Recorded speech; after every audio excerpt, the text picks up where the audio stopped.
the house clergy, the family of Lizzie, the various leaders, Deputy Governor, Senator Joe Newto, members of Parliament, Gaine Muega.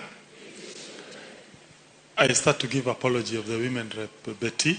She was supposed to come, but she is in another meeting, and therefore, please accept her apology.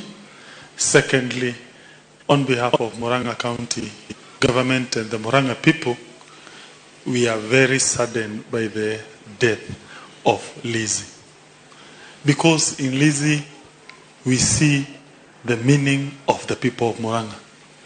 Murang'a people are hardworking, in particular, the women of Murang'a.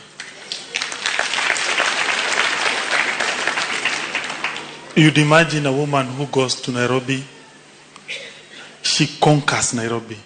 She creates wealth in Nairobi. She employs people in Nairobi. That is the real Murang'a woman.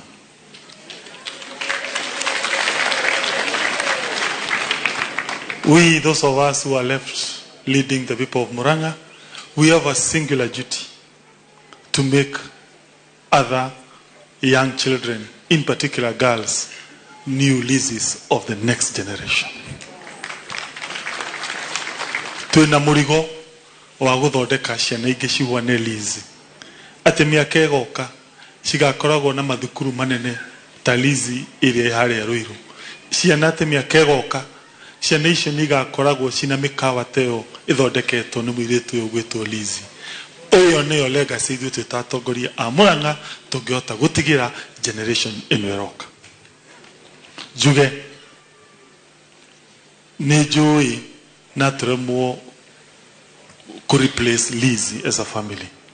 But I can assure you, as Murang'a government, Liz will forever remain in our psyche as people of Murang'a.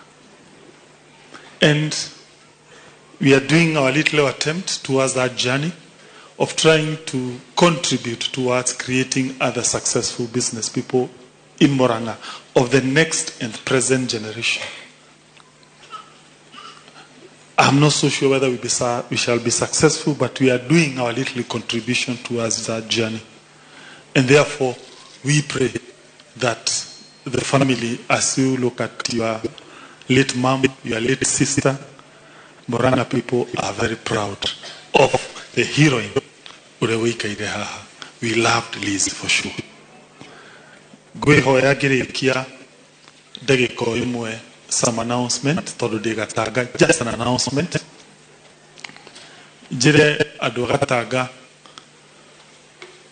divitare no yakirwa na turamehingurire na toyo tu turageria ku expand ona divitare ya Kandara ni turamakire wodigiri ona Kenneth